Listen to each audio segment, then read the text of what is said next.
Hey everyone, have you heard about the latest controversy coming out of Florida? This time, it's so shocking it might just blow your mind. Florida is facing a massive labor crisis, and instead of reversing their strict immigration laws, they're turning to children to fill the gaps. Yeah, you heard that right. Florida lawmakers, backed by Governor Ron DeSantis, are pushing a bill that could drastically weaken child labor laws. If this bill passes, 14 and 15-year-olds will be allowed to work overnight shifts, even on school nights.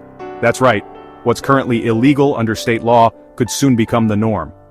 Right now, Florida law protects these young workers by preventing them from working before 6:30 a.m. or after 11 p.m. on school days, but that protection could vanish.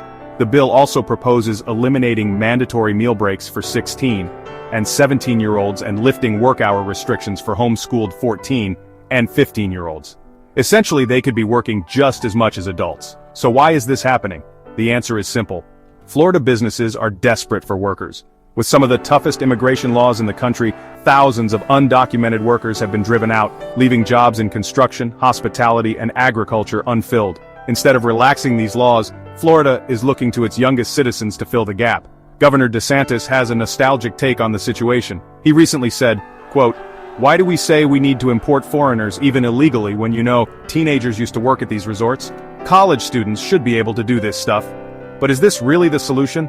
Let's talk about the growing child labor crisis. Child labor violations in Florida have nearly tripled recently.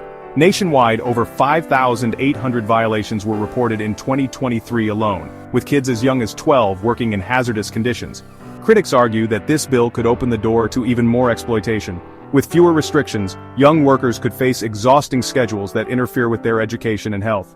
Supporters of the bill claim it's a return to traditional values.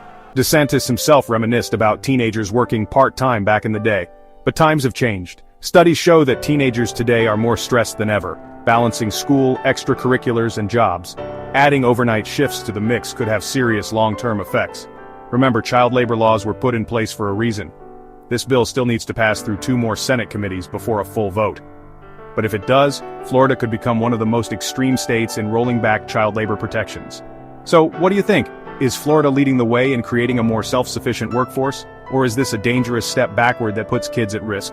Should the state rethink its harsh immigration policies instead of turning to child labor? Let me know your thoughts in the comments below. And don't forget to like, share, and subscribe for more deep dives into the biggest stories shaping our world. Stay informed, stay engaged.